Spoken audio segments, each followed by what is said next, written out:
Okay, fine. So in some ways, this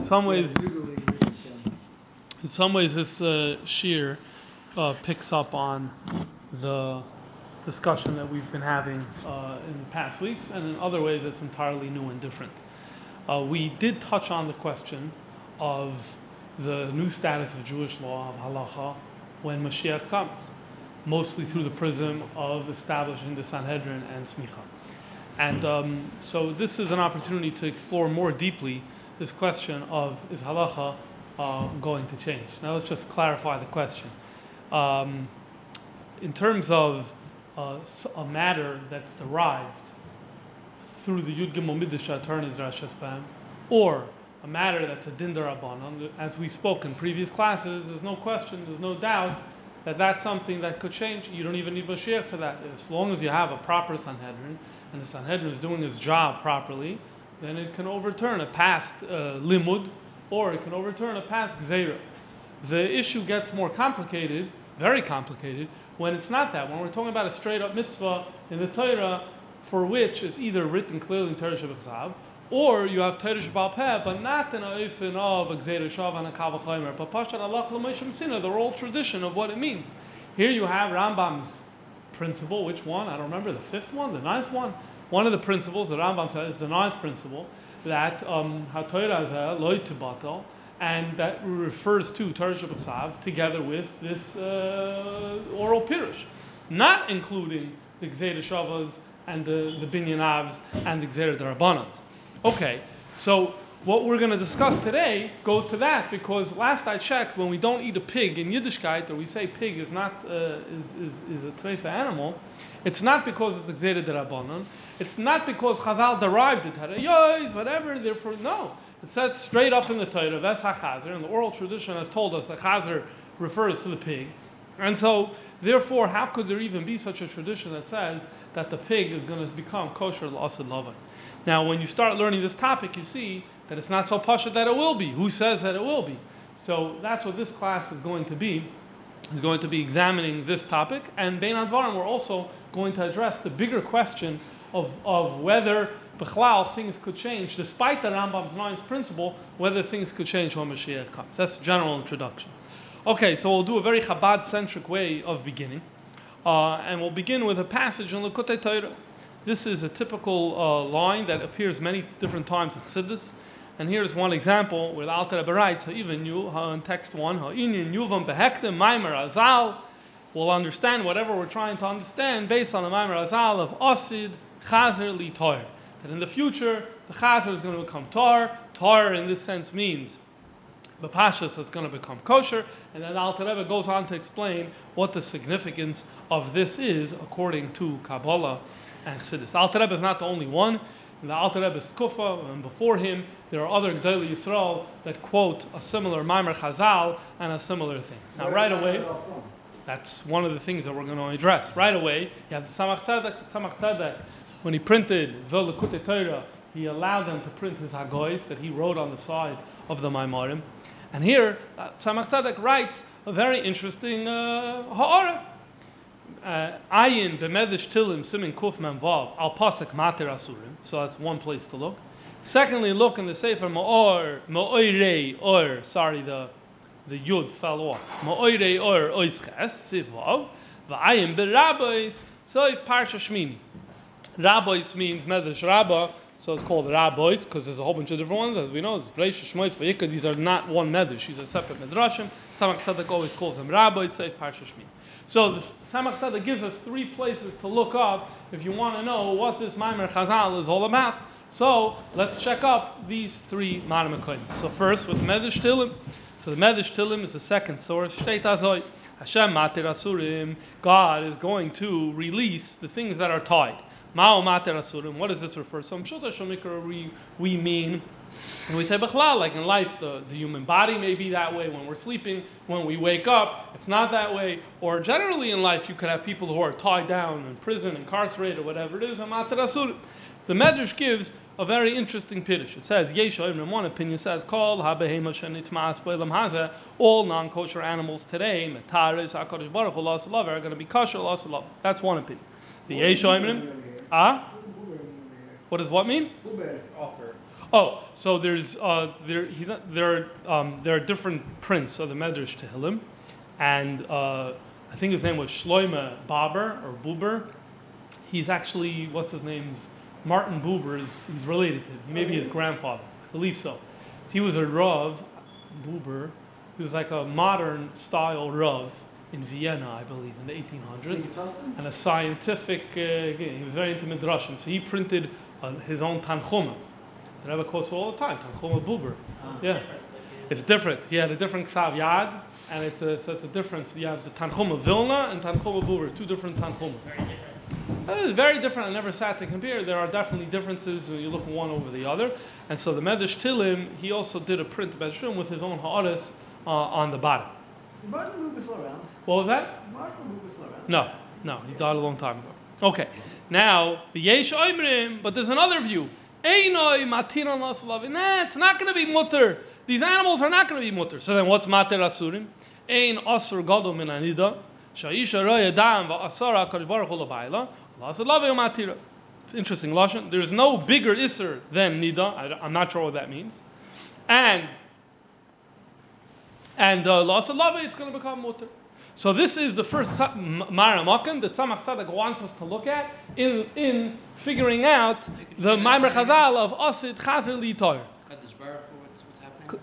One view in the Midrash says Hashem is going to make all animals kosher. The second view in the Midrash says that Hashem is going to allow a man to have relations with his wife even if she's a nida. Okay. Oh, this is the second opinion. This is the second opinion. Both opinions agree that something that is clearly asur in the Torah is going to become mutter, and this is the Tzemach Tzedek is referring us to this Midrash Tehillim. Now, right away, you can tell there's going to be a problem here. Why? Because it does not say in Midrash Tehillim what the Alter Rebbe says. It does not say asid chazer litar memanavshich. According to the first, according to the first view, all animals asid chazer, everything. According to the second view, no animals. So this Midrash is not such a good marker. Well, yeah, you could in the first Midrash also chaz. In the first opinion also. Okay, it's not such a good marker. Okay, this is marker number one that the Tzemach Tzedek tells us to look at. Marker number two was the Me'erei Ur. When we learn Chassidus in Maimarim, we always see sometimes for Rosh Tevis Mem Aleph Vav Aleph Me'erei Ur. This is the Sefer. So it's a Kabbalah Sefer. He's a Talmud of the Arizal now. He never saw the Arizal. He lived not long. He lived in the 1600s. The Arizal passed away 50 years before he was born. But he grew up in Eastern Europe, in Poland, and he got attracted to Kabbalah. He's like, I'm out of here. He went to Tzfas. He met all the Chevra who were the Talmudim of the Arizal. He became very involved with them. This is a Meir Puparis or something like that, or Papris Hakoyim. And then he came back to Europe, and he published Kabbalah Svarim. One of the Kabbalah Svarim that he published is Me'erei Ur. So what does he write there? One line. The Tzemach Tzedek tells us to check it up. What does he say there? He says, Chazer Nikras Klipas Noiga, which is a fascinating line, because we know from Chabad Chassidus, Klipas Noiga means not a Dover Osir, right? Food, a kosher hamburger is Klipas Noiga. Chazer Shol Klipas Atmeis. Okay, we're not going to deal with that. He says, Chazer is called Klipas Noiga, V'lechein b'misuka, when it's going to be sweetened, asida, which means it's going to become better, there's going to be a bitter of the klippa, asida lachzar, v'tiyah kedosha, it's going to come back. He's using that word lachzar, the same, he's saying, asida lachzar, v'tiyah kedosha, it's going to come kosher. So here you have a clear marker for what the Alter Rebbe is saying, but you have a different problem. What's the different problem? Is that with all due respect to the Meir Pupara Shakoyen, he's not Chazal. So on the one hand, you have a clear source for what we're talking about. On the other hand, it's nicht in ganzen a Chazal. Okay. Now, once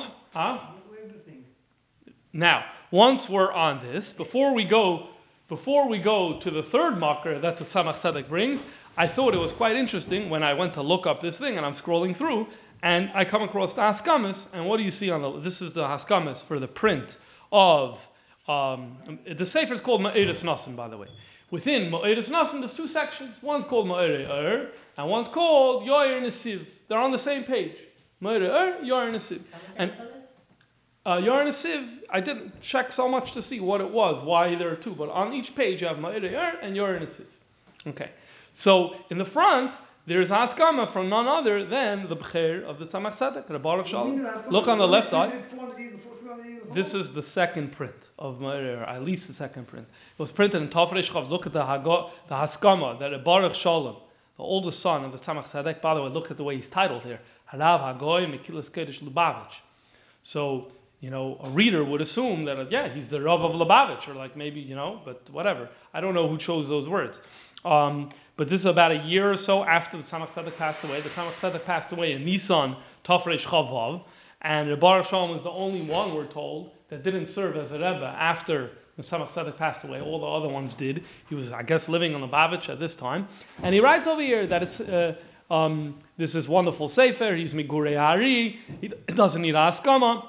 And if you go a few lines in, this is a relevant part we'll read. Uchenira ba'alil, anyone could see clearly. Asher kvoi ktushas Adoni Avi Moirizal meviya belekutei Torah ubefrat bekisvei yad kodesh asher adayim beksuvim beroiv hadrushim niskar sefer hakadosh hazeh.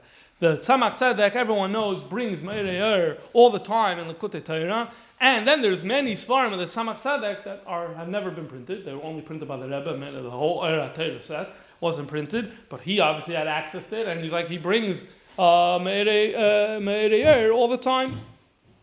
Yom Rabban Yisrael. There's many days that the Sefer Allah is Huvel Beis HaTfusel was printed a long time ago, and no one could get a hold of it.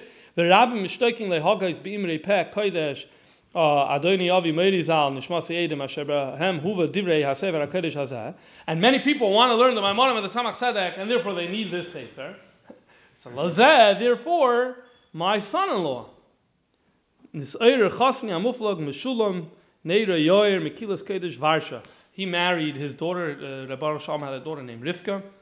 He had a big family. One of his daughters was named Rivka, and this Meshulam married Rivka, and he printed it in Varsha with permission from the censor and the whole thing. And then, like the typical Haskama at this time, no Jew is allowed to reprint his book for 6 years from the date below. And the other person was the Rav, the Rav Roshi of Varsha. I don't know much about him, but he was the Rav Roshi of Varsha. Very far. Yeah, we have to remember this is during the Zeta of the Tfusim. So you don't have a lot of print. You have 2 print houses that are open in Russia. Vilna, which is not printing this, not at this time. And Zhitomir, I don't know if it opened yet at this time, so you don't really have a lot of options. I don't know exactly the history of the Varsha-based book and how it operated and worked. Okay, so anyway, that's just a distraction and an aside. We continue now with the third source that the Tzemach Tzedek brings, and he said, it was like, he first said ayin in those 2, and then a different va'ayin, like another level, is see Rabbi says Parsha Shmini. What does it say there? Vayikra Rabbi Parsha Shmini says as follows. V'esa Chazer. Talking about the Chazer, this is where it says Chazer is not a kosher animal. Zok the Medrash Zu Edom. This is a reference to Edom, the nation of Edom, which by the time Chazal are talking about Edom, they always mean Rome, the Romans. So the Romans are compared to Chazer. It's a very good question how Rome became Edom. There's a few different explanations that are given for it. I collected them once.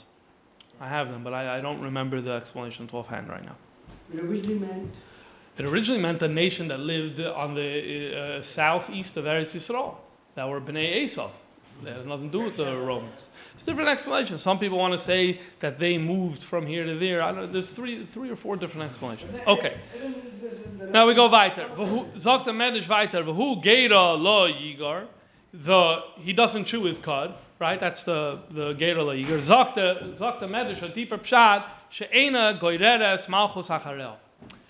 Edom is not going to drag another melucha after it to rule over the Eden. Meaning, after Nebuchadnezzar, it was like a train. Nebuchadnezzar had behind him who? We had the Persians. The Persians had behind them who? The Greeks. The Greeks had behind them who? The Romans. The Romans?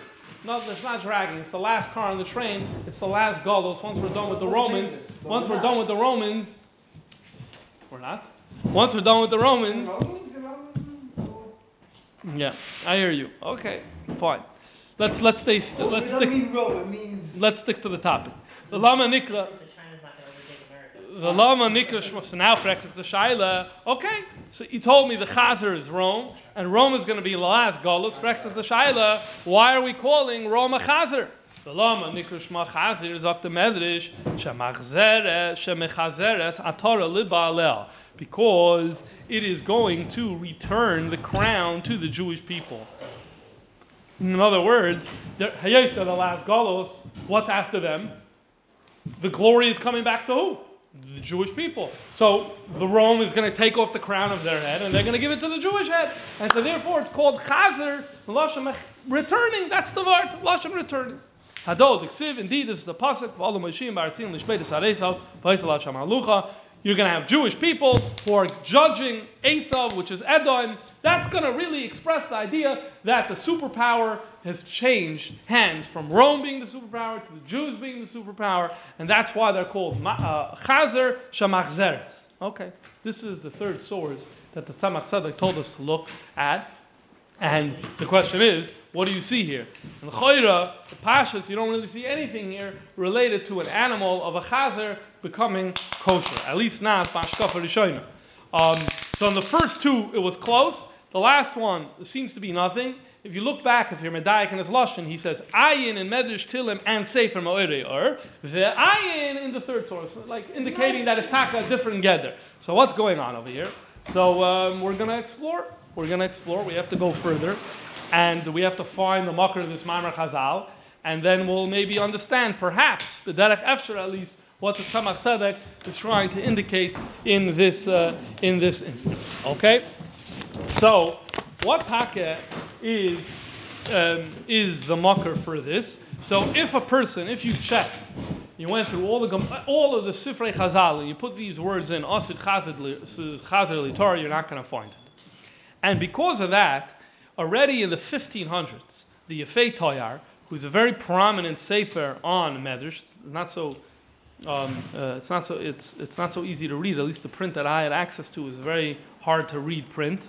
And he has a very, very long piece on this parsha, Parsha Yud Gimel, Vayikra Yud Gimel, and he basically deals here with the fact that Christians say that the law could change, and Jews are always telling Christians it's not true. They say Moshiach came, the law changed. We're like, no, it's not true. The law doesn't change, and this is always a debate between us and them.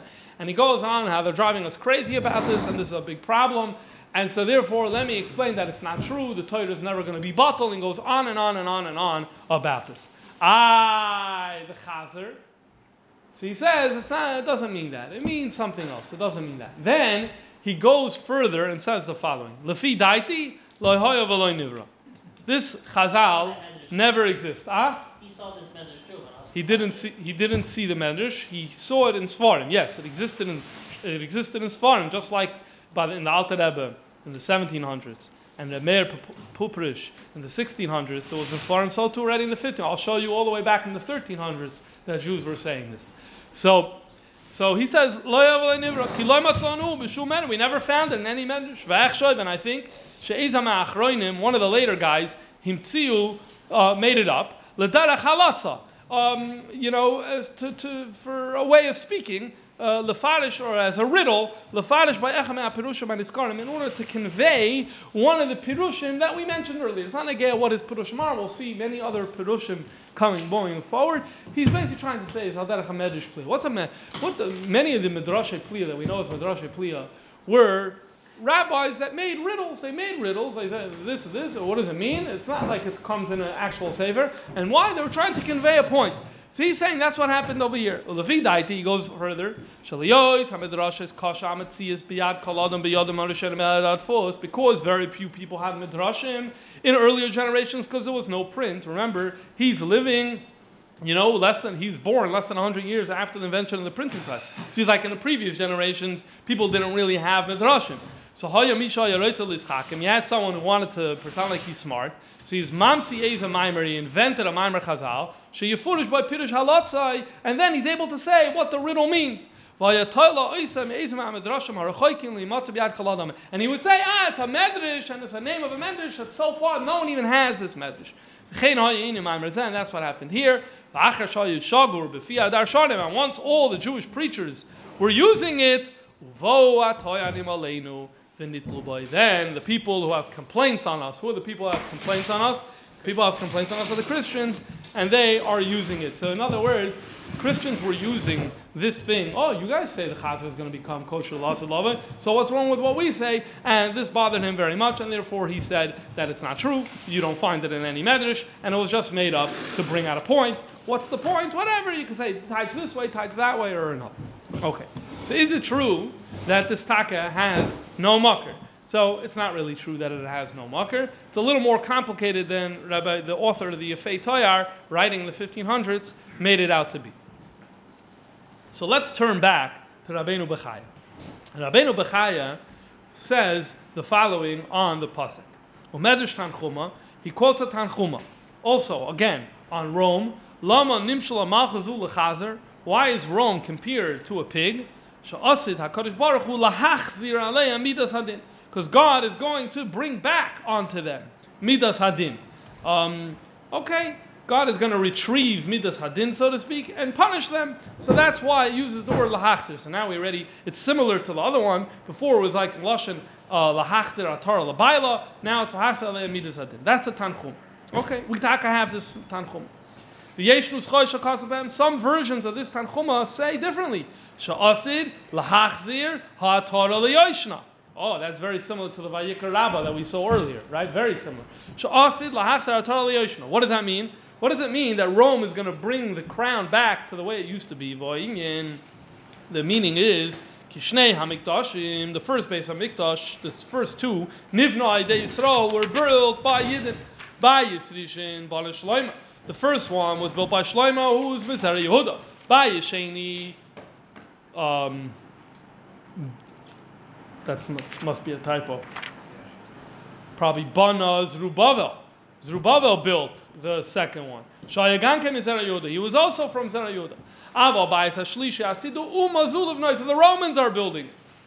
They're building. Zel Shamra Asal Hasa Atar Yoshna. They're going to bring back the Atara, meaning the Beis Hamikdash. They're going to bring back the Beis Hamikdash. So, they destroyed it. They're going to bring it back. So it's the same Midrash that we had in the Vayikra Rabbah, except that there we understood it.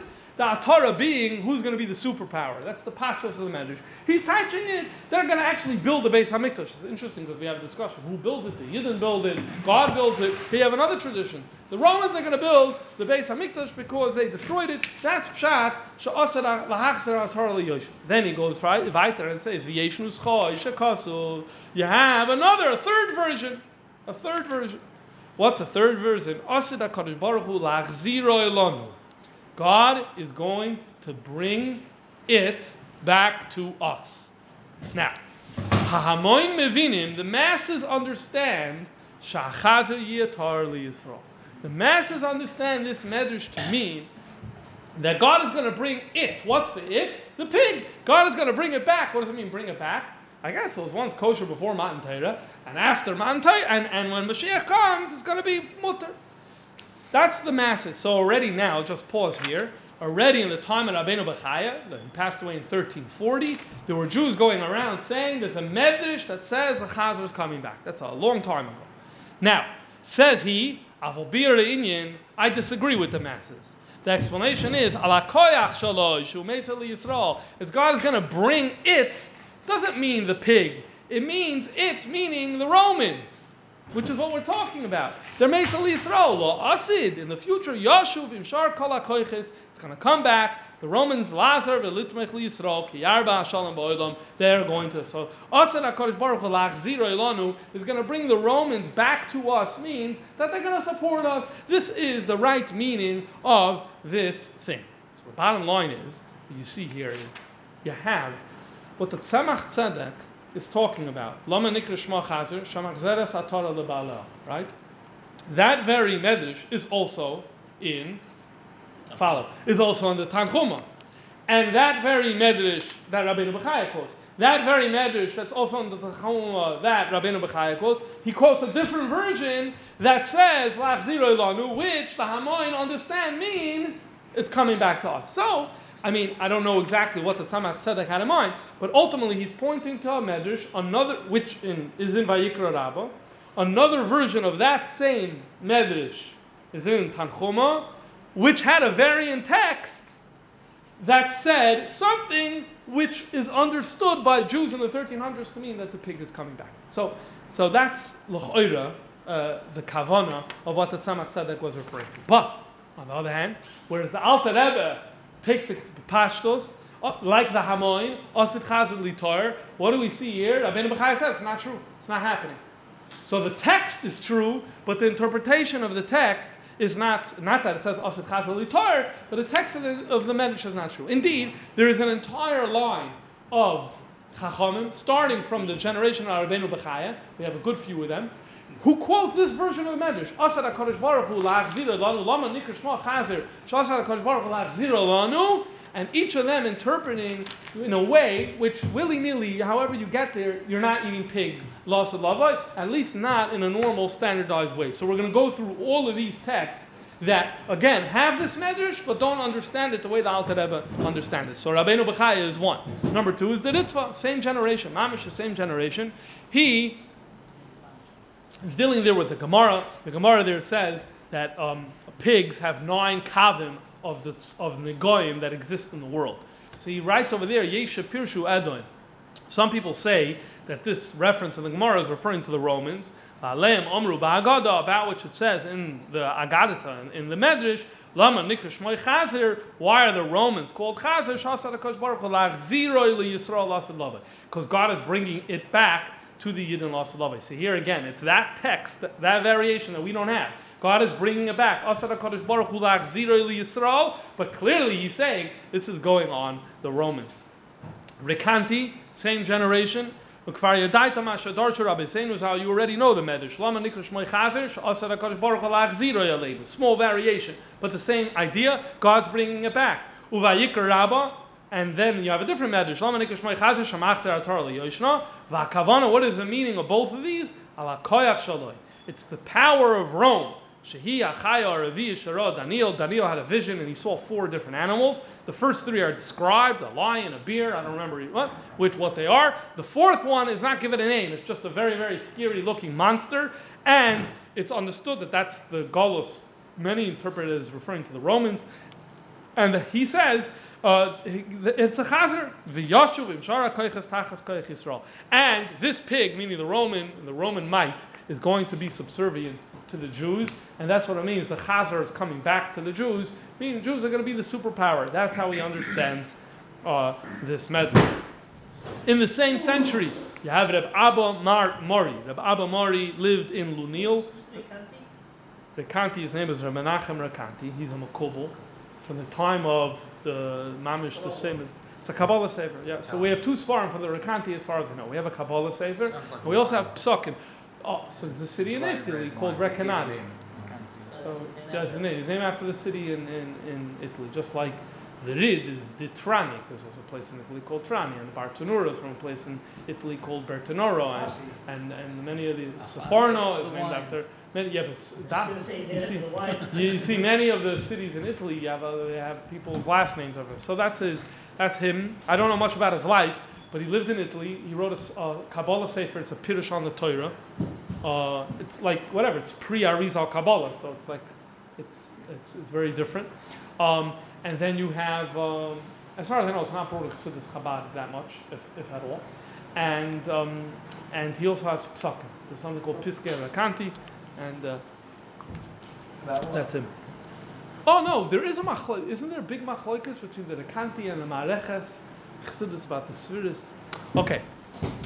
Then you have Reb Abba Mori Ayarchi. So this was another interesting thing. That if you were in Provence, so you took a Hebrew version for your last name. So if you were in Lunil, you were called Hayarchi because Lunil means the moon. And there are likewise other cities. If you were from Montpellier, which is another city in Provence, we call you Min Hahar, which means from the mountain. We have Chachamim that were used those days, and it's unique to Rishonim living in Provence. Okay, the Meiri maybe also, but I'm not sure where he was from. Okay, so Reb Abba Mori Yarchi, he was involved in a big controversy in the 13th century about learning philosophy. Rambam, no Rambam, or Nevuchim, this and that. This is not. Yeah, Rama passed away in the year 1204. Yeah, there were different countries. Right? Yeah. 20 years later, no? Yeah. 100 later. 13th century means the 1200s. Yeah. So right So- now we're in the It's the generation after the Rambam. He was Where are getting. we now? We're in the 21st century. So he was against. So he was pro learning the Rambam a generation He after. he was a generation after. He was not happy with the way many Yidden in his area were very focused on philosophy, He was against. and he the Rashba because of this story, the Rashba actually made a cherem against learning philosophy. In general, you should just know we spoke about the debates about this. We never spoke about this one because there are three phases in what we call Maimonidean disputes. There are three phases. One is during the Rambam's life, like Haytachin, Tchias HaMesim, or Mishnah Torah. We don't like the Sefer for this reason or another. So that's during his life, phase one. Phase two was what happened in the 1230s, which led to the burning of Sefer Hamada and Murren of Huchim. And there was Rabbeinu Yoina was involved, and the Ramban was involved. And then there was a third stage much later in the 1200s, which he was involved in, and the Rashba was involved in, and that was a whole separate parsha. Each of these need to be studied separately. In previous classes, we focused more on the second one that led to the burning. The time 1400 came around, everybody was like, hey, Yeah, there were only three of these major things. Also, in the third phase, I'm not sure how much it was about the Rambam versus learning philosophy per se. I'm not sure if So anyway, he wrote a he's sefer. he's all right with everybody.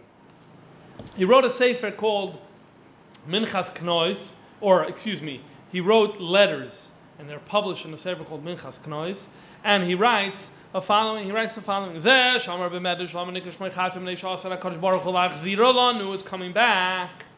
Now he is from the same 1300s, and he's the first one. Very important. He's the first one that says the pig is coming back. Okay, he sides with the Hamoin.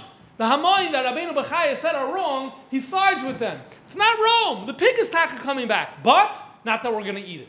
So what does it mean the pig is going to come back? So he introduced an interesting interpretation. Chazer is a choik. We don't know the reason. As it says in the Gemara, chukim. What's chukim? And the two examples are levisha shatnez v'achilas chazer. Amru. We also say la asad lava HaKadosh Baruch megalem tami surah mishar tami Torah. La asad lava Torah chadash v'iteteisa is going to include. You're going to know the reasons for all the mitzvahs, including for a chazer. That's what it means. It's coming back. Jews once knew it in the time of Yeshua. We forgot it. When Moshiach tells us it's hareo kila gzirah and you're giving us the pig back. What does it mean? You're giving us the pig back? Right now we don't have it. We don't understand why we can't eat it. When you explain it to me, it's like I have the pig. I understand why I'm not eating it. Chalila, however, to say that we're going to actually eat it, no change in Torah, as a Razal say in Megillah, Ela mitzvos, these are the mitzvahs, which means Moshe says these are the mitzvahs. Nothing is changing. Nothing could ever change, even when Moshiach comes. And so therefore, this is a very important source because he sides with the Hamoin. He says he's not going to say no, it's going on wrong. No, the Hamoin's right. But not that they could eat it, it's a metaphor that they can understand why they can eat it. Can you say that it's built into the system that eventually these things are gonna turn around? We'll get there. He says no. He says no change. So you're asking maybe it's not a change, maybe it's built into the system. We'll get there. I don't know if we'll get there tonight because we'll see what happens. Okay, continuing along these lines. You now have the Abarbanel jumping ahead to the late 1400s, really the late 1400s, beginning of the 1500s. Abarbanel in the Sefer, one of his Sfarim on Moshiach Rosh Amna, he writes that Los Lava Yidden are going to eat chazer. He's the first one that I know who clearly prominent Jewish figure, not Hamoin, or I don't know, he's not a rabbi, but he's a prominent Jewish scholar. It says, yeah, we're talking to eat chazer, but it's such a minor thing and it's such an exception. What's the deal? Chazer is just terminology for all non-kosher animals, or specifically chazer? L'chayra b'pashtus, chazer means specifically chazer. I didn't see anyone who suggested that it means all animals, though we did mention there is a shitta in Midrash that says all animals. But we said b'pashtus that if you say all animals, then you wouldn't say chazer. So that's a good ha'ara. Okay, So now, Abarbanel, what does he say? Because of the wars, it's going to be Yirah, and Hashem is going to say you could eat chazer. And by the way, this happened the first time when they went into Eretz Yisrael. It says, Hashem said you could come to Eretz Yisrael, there's going to be houses full of good. And it says, Afilu kasli de chaziri. I'm not sure exactly the meaning of the word. You're going to eat the pieces of chazer. So why? Basically, there was a war, and Hashem didn't want to make food difficult for the Yidden. So Hashem gave them Ha'irah Shah in the time of Kibbutz Yeshua. They could eat anything. They didn't have to keep kosher. They could eat chazer. So Ha'irah Shah. So we know, when you learn Rambam, and he says that Torah doesn't change, there's always a Ha'irah Shah exception. Ha'irah Shah exception for a limited duration, can be forever. I'm telling you, Elio said we're going to bring korbanos on Har HaKarmel. You're not allowed to. Ha'irah Shah, Piyal Navi, is not a problem. So the Abarbanel is saying that's what's happening with Chazer, and Omram Zalbiyam Yilamdenu, which is another name for Midrash Tanchuma, because many passages start with the word Yilamdenu. Hashem Mater Asurim, Hashem Mater Isurim, which is what we saw in the Midrash Tehillim. Hashem is going to be Mater Isurim, but it's Ha'irah Shah during the war, when we're going to have a war for Kibbutz Haaretz. Okay, so that's for when the Rambam says Moshiach is going to be Yilcha Milchamas Hashem. Fine, so if we're going to have bloody wars, then fine, that's something that we're going to have to do. But ultimately, so you do have an element of chazer here. No, the vart is not even b'koach nefesh. Even b'koach nefesh. If it's b'koach nefesh, fine. No, it's not even. You don't have to wait till I think I'm dying. No, even not b'koach. L'chatchila is taken off as a Ha'irah Shah to make it easier. Okay, continuing along in the 1500s, you have the Radvat. So he writes about this Midrash as follows: I was asked a similar question. Again, everyone has the same lashon of the Midrash, and he's asked, what does it mean? You know what the answer is? Simple pshat. Jews are going to have such abundance. We're going to eat such juicy foods. It's going to feel as if we have chazer.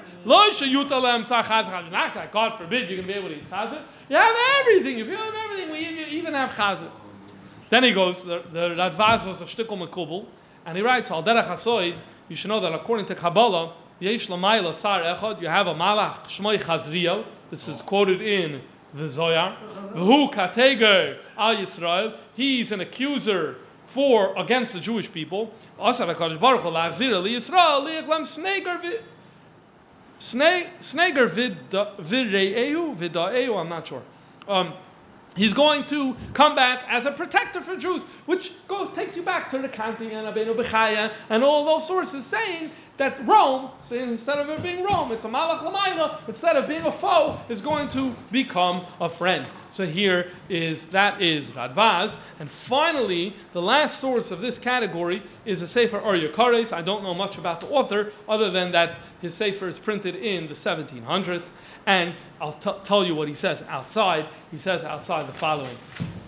It doesn't really make sense to say that you can have chazer that's mutter. He also is like, what does it mean, lachzira, coming back? It was never kosher for a Jew. So you're going to say before Matan Torah. We weren't Jews before Matan Torah. So what's l'pshat lachzira? So he says the following.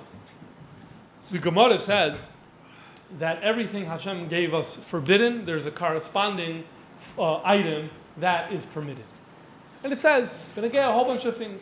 Basar b'chala, for example, is the udder of a cow, is kosher. There's a special way of koshering it, and that's your me'ain of basar b'chala. Dam nida says there's another dam that's kosher. So he goes through a whole bunch of isurim, and he says that God didn't take away the idea completely. One of the things, what about chazer? It says you have shibuta. What's shibuta? What's shibuta? Shibuta is a fish. Shibuta is a fish. Now the Gemara or a Midrash says that we don't have the shibuta anymore. Why? It says that when the Aseres HaShvatim went to Galus, the fish went with them or got lost, and so therefore the shibuta is gone and lost. I once read an article about trying to figure out if there's a way of identifying what the shibuta is today. I don't remember the maskon. Okay, the problem is that the Gemara quotes the rabbis salting shibuta for Shabbos. So not entirely sure. But anyway, there is a tradition that says the shibuta is lost. the shibuta tastes like chazer and it's lost. When Mashiach comes, the shibuta is going to come back, and then we're going to have our chazer. Okay, so that's his interpretation, pretty creative. But the point is, what's the common denominator between every single one of these commentaries? Is that they refuse to accept the under this medrash. Yes, unlike Rabbi Ashkenazi, the Yefei Torah, there is a medrash that says Lama Nikra Shma Chazer She'asid Lachziroi Eleinu. There is something of the sort. However, none of them reach a place where you are being matir chazer la'asid lavoi, and they break down into different categories. Only one of them said you're actually eating a chazer, a barbanel hayra shah. That's it. Okay. Other than that, most of them were talking about metaphors or deeper messages, one way or another. Okay. Why are all of these sources so against interpreting this medrash in the way the Hamoin understood it? What's so wrong in interpreting the way the Hamoin or understanding? So the reason for this brings us to the whole question of, can we say Torah mitzvos is going to change Los Lavai when Moshiach comes? And as you're going to see, it's complicated. In fact, it's a machloikas, as you're going to see. Now again, if you're talking about dinim derabanan, easy. If you're talking about gzeira shavas, changing, also not a problem. The problem is changing a mitzvah in the Torah, a clear thing in a pasuk together with halacha Moshe Sinai. Is that something that could change? The pashtus of the Rambam is that it can't. Look what he says in Hilchos Yesod Torah Perek Tes.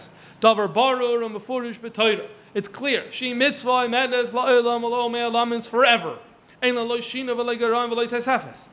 No change, no going down, no going up. Shenemar, psukim. Es kol adavar shaneichim taveschem oiset tishun lasis lo yisaysev olav lo yisigram imenu. Can't add or distract. V'nemar, another pasuk. Nigla islanu v'neinu ad oilam, forever. Lasis kol divrei Torah azois. Hala madata shekol divrei Torah mitzuan al asesem ad oilam. All Torah forever. Another pasuk, all generations. V'nemar, loy b'shemaim, it's not in heaven. A Navi cannot come and say there's a new Torah. You see, the Rambam is going on and on over here. Why is the Rambam going on and on over here? Well, because this is one of the principles. As I mentioned earlier, it's a ninth principle you can't change. And that's one reason. Another reason he's going on and on is because of the fact that the two greatest medieval challenges to Judaism, namely Christianity and Islam, both were premised against this. Both were premised on the idea that there is a change. And as we know from the Yefei Torah we saw earlier, that Christians often disputed this idea with Jews, and you'll see more of that coming up soon in the Ritva. And so therefore, this is a very important thing for the Rambam to highlight and to stress. Now, he does not make any exceptions. He does not say, and when Moshiach comes, there's going to be a change. He does not say that at all, and he has ample opportunity to do that, and he never says that at any point in any of his writings, as far as we know. At the end, never does he say that. No, on the contrary, when it comes to Moshiach, numerous times he says Moshiach's not going to change anything. In fact, if you go back to the smicha thing, he says, and if you're going to say how are you going to bring smicha back, because Moshiach is going to change the rule and say you don't need smicha, no, you can't say that because we're not allowed to change dinim. What's the source? The psukim in the Torah. So basically, the pshuta shomikra. We're going to get into the Talmud right now. Generally, yes, but the question was, is there going to be a change, not when Mashiach comes? There's not really a discussion of change when Mashiach comes. Is there going to be a change in the time of Tchias HaMesim, which is a later stage in the whole process of Bias HaMashiach?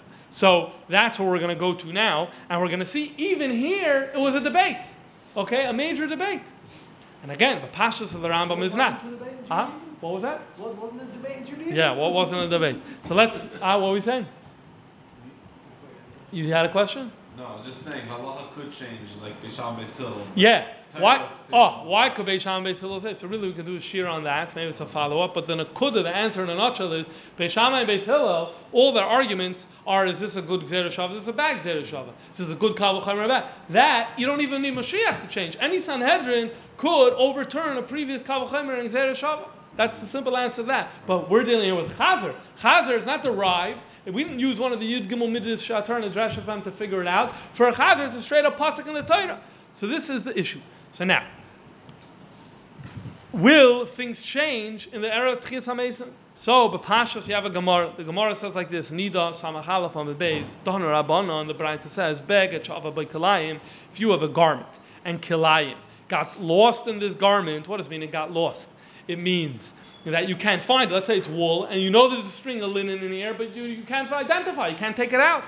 What do you do with it? You're allowed to use it as a shroud for a dead person. B'Pashas, a dead person doesn't need to have Kilayim free beged, and you're allowed to give him a beged with Kilayim. Amar Rav Yosef says, Rav Yosef Zaysemeres, this means mitzvos betelos loss of love. The mitzvos are gone, loss of love. What does it mean, mitzvos betelos loss of love? So let's jump straight to the mitzvah to Pasha see the raya, and then we'll get to the close kash. What's the raya? Mitzvos betelos loss of love. This that the Gemara says mitzvos betelos loss of love. The earlier sources say this means loss of love is man tchias hamesim. We're referring to this era of tchias hamesim. This is the meaning. If you don't say this, how can you give him shrouds that have kalayim?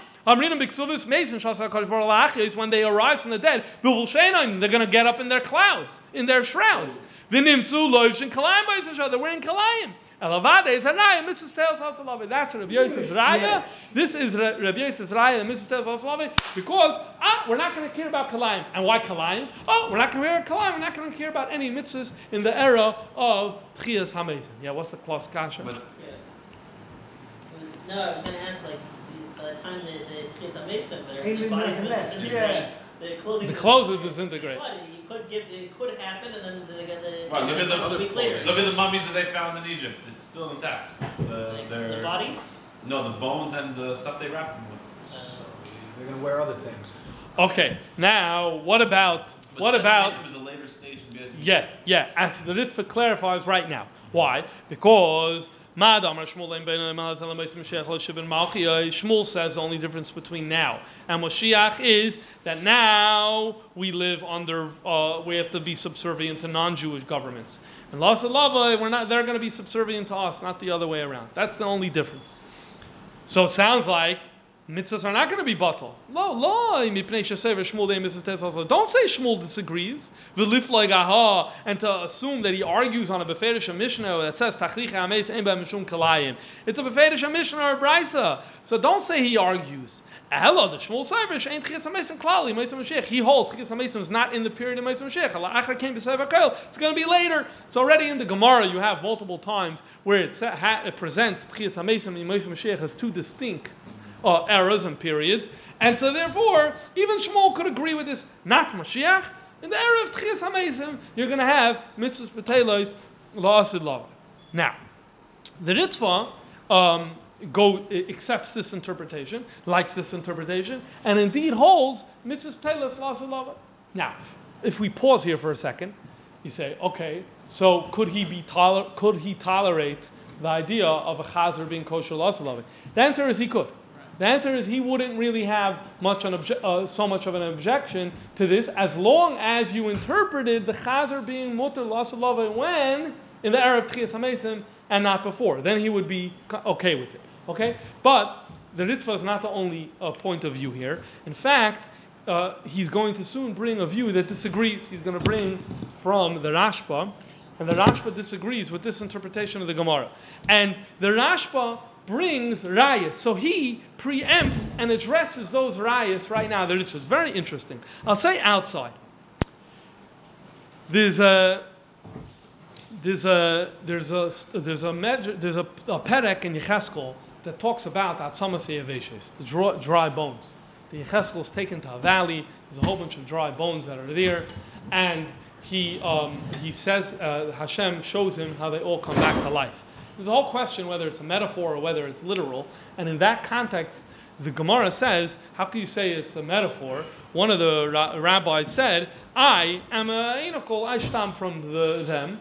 And meaning when he woke up and he then had a family, and I came from him. And here's the tefillin that come from them. Now, what do you see from here? Someone was dead, had Tchias HaMeisim, and put on tefillin. Says the Rashba, it's a Gemara in Sanhedrin. Says the Rashba, hold on, he was dead and he put on tefillin. What do you mean? I thought once you have Tchias HaMesim, right, there's no mitzvahs. So why was the guy putting on tefillin? Is a raya that is nicht avay pashut. Even after Tchias HaMesim, you're going to have to put on tefillin. This, hold on. I understand. 1 second. So this is the Rashba brings. Now, we can now say, looking back, that maybe it's a little bit of a doichik digeraya. And the Ritva indeed says that. But you'll see why the Rashba is the one who brings this. We'll talk about it in a minute. Why can you say it goes back to the status of before Matan Torah, the same way the oven is kept film? So, the Ritva says, that's the second point. So the Ritva says, 2 answers. Number 1, we didn't say anyone who dies and then has Tchias HaMesim is patur from mitzvahs. No one ever said that. It goes by the era. If you're in an era of mitzvahs, then even if you have Tchias HaMesim, you're chayav mitzvahs. In that era, which is an era of Tchias HaMesim, you're patur from mitzvahs. So what type of raya is this? That's his first answer, and it's a strong answer, and that's what Yosef, you were trying to say, and everyone's saying it's a little schwer in what even the Rashi was trying to say. Then he goes on and says another thing. And by the way, maybe maybe you're right, he didn't have to put on tefillin. So why did he put on tefillin? He wanted to do mitzvahs, just like Avraham, Yitzchak, and Yaakov did. And by the way, once we're at it, even in the era of Tchias HaMesim, when there's mitzvahs b'teilis, we're also going to do many of the mitzvahs. He doesn't say all of them. Not on a day of chiyuv, but we're going to do many of the mitzvahs. So that's the 2 answers that he gives to this question. The second answer is important, because when we talk about the Rebbe's shitta on this, I don't believe the Rebbe is Matzayin to this Ritva, but what the Rebbe says has strong links to this second argument in the Ritva. Okay, so the Ritva answered the attacks from the Rashba. Now, go to the next paragraph. Now you see what's really cooking over here. What's bothering them? Ve'im lechashcha min mitalmidei Yeshu. If one of Yeshu's students.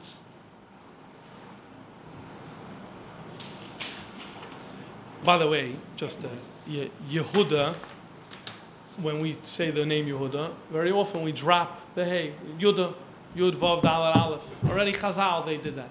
I'm not entirely sure why this was done.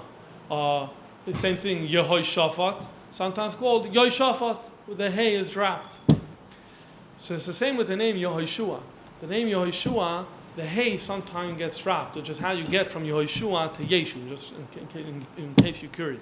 Anyway, so now, if he's going to whisper to you, a min, mitalmidei Yeshu is going to whisper, loimar, kivin shah, mitzvahs, telis, lasalava, mitzvahs are going away, nimsa shlein the Torah lezman, so the Torah is not forever. So then we could change the law, which is what they say the Yeshu did. So then you should answer him that only one who has doubts says something like that. Torah was not given for a certain time. So long that the world, as we know it exists, where there's fault and merit, then if you can't touch, nothing changes. When you come to Olam Haba, Tchias HaMesim, where then there's no merit and demerit. There's no mitzvah and aveda. There's no Yetzirah and Nefesh Alikis and Yetzirah, Yetzirah. Mitzvahs P'teilam Elah. Then of course it's going to be bottle. Indeed, the pasuk says Hayom La'Soisam Machem Lekabel Scharam. Okay, that's a Chazal. The pasuk says Hayom La'Soisam. Chazal Darshin Ulmachal Lekabel Schar, implying we don't have to do that. It's an interesting type from the Chazal. Hayom La'Soisam Ulamachar not La'Soisam Ulekabel Schar. Hayom La'Soisam Ulamachar not La'Soisam Ulekabel Schar. Uchshem Shabbat Lo Min Amesim Bekever Lefishen Chafesim Min Mitzvahs. And it's going to be bottle, just like when someone's dead, they don't have to do a mitzvah. So too, in that era, again, because you don't have a Yetzirah then or whatever. V'zu tshuva gemura. This is a complete answer to the minim. V'chein das moidi hamuvok Rabbeinu natre rachmana. I don't know if that means he's alive. May God protect him. This is the Ra'ah. Reb Aaron Halevi, one of the Rishonim, the Ra'ah, was the Ritva's Rav Hamuvok, and he said, this is the right way to learn it. Mitzvah says, is kipshutoi, it's takanak, it's going to be bottle. You know why? It's going to be a different world, and you don't need the mitzvahs. And the Avedis and Abachal are going to be a struggle. And so there. Now, you've seen the evidence over here that this subject was not one that the Chachamim were able to deal with in a pure way. They always were, and they were interpreting this passage, they're looking around their shoulder, they know the polemics, they know the debates, they know about the disputes, and that influenced the interpretation. The Ritva was saying, don't let it influence the interpretation. Some of my Rebbes, the Rashba was older than the Ritva, and he calls him his Rebbe. And if you look at the Rashba al-Asar, you see him saying this, Mefarshim, ki ha-mitzvos einam tein lo never being bottled. Afilu lizman tchias ha-mesim. Omash amru bekan. Mitzvos betelis las lavoi. This that we say here, mitzvos are going to be bottled. Einoi ela al shas ha-misa. We mean las lavoi. Usually we say las lavoi, we mean, the Rebbe would give minus to people. Ken yavaser psudas tevis las lavoi.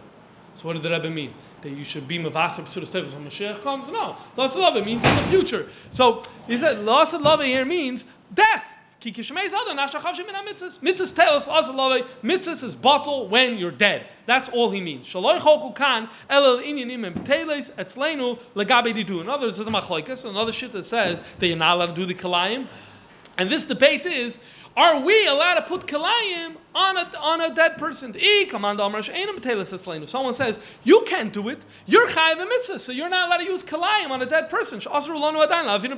You're not allowed to put it on them. You can't make them be over on a mitzvah. Although they're not commanded. Just like a katan is not commanded, you're not allowed to cause a katan to do an aveda. So to a dead person, that's one view. But Rabbi Yochanan says, no, you're allowed to bury him. The mitzvah stays legamri, mishav shameis, the mitzvah's bottle. Masha oimer la'asad lavoi, matzin la'asad lavoi, alsman mu'at, la'asad lavoi can mean tomorrow, shaloitei machshil la'asad lavoi. Indeed, when Chazal say shaloitei machshil la'asad lavoi, they mean a few days from now, zu shitas haravzal, and this is the shita of the Rashba. So the Rashba basically says, and he's the one that brings that evidence from Sanhedrin. He's quoting the Rashba. Even though he's arguing. He argues. The Ritva argues. Brings him in the entirety. He brings the shit of the Rashba, but he disagrees. He thinks that the correct interpretation is the way he has it from the Ra'ah, the Ra'ah's interpretation of this Gemara. What's wrong with the Rashba's explanation? Nothing's wrong. Well, Omer Rav Yosef, Zoyse Meretz, Mrs. Taylor Slasalava. What's Rav Yosef saying? Right? For Pashtus. You don't want to say the word die, it's not nice. For Pashtus, obviously. And if you look weiter in the Gemara, I believe in the context it becomes a little schwer. But this is what the Rashba is saying. The Ritva is hinting at us. Maybe the Rashba didn't really want to say this interpretation, but he was forced to say it because of the Christians. Maybe the Ritva is hinting at that reality. Now, the Rambam, when he brings this halacha, says like this in 16, Mutar lasis min hakalayim tachrich alamesh ein alamesh mitzvah, the dead. That's all he says. So the Rambam never says mitzvah sales for. He doesn't talk about the fact by tchias hamesim they don't need to have mitzvahs thing. He never says mitzvahs are bottled at any other point. In fact, he goes on and on so many times to say that it's never going to be bottled. It seems, if you had to guess, and you say that the Rambam's on the side of the Rashba, then you're probably not going to be making an error. So the bottom line is, you have a debate among the Rishonim. We can say the Rambam and the Rashba hold mitzvahs are never bottled. There's no such thing as a mitzvah being bottled. No such a thing. The Ritva and the Ra'ah, they hold the Pashas of the Gemara, mitzvahs are bottled, but when? Not L'mois Moshiach, in the days of Tchias HaMesim. All of a sudden, again, coming back to the Chazer, so you say like this. You say, according to the Rambam and the Rashba, intolerable, impossible. Not shaykh to say Chazer's mutter, not L'mois Moshiach, not L'tchias HaMesim. According to the Ritva, what would you say? Still a pesher. Why? Although it is true that you could say the Chazer is going to be mutter, but why just the Chazer? Why just the Chazer? Like I asked earlier on the Midrash Tilim. Everything. Why are we talking dafka about the Chazer? It seems like all the mitzvahs are going to be bottled. So this is why all of these Mefarshim go out of their way to say that this Midrash, which we don't have, but used to exist in a variation, why is it called a Chazer? They say, no, it's not talking that the Chazer is going to be kosher. Because again, either can't change, nothing's going to change, even Tchias HaMesim, or everything's going to change. So why Vasapes the Chazer? And so therefore, that's why they're saying the Pirush that they're saying. But obviously, that's not the end of the story. The Alter Rebbe brings Asher HaKadosh Baruch Hu Lachzirei Eleinu in a way that sounds kipshutai. So for that, we have to continue digging. But I think here's a good place to stop, and that we will pick it up and continue next week.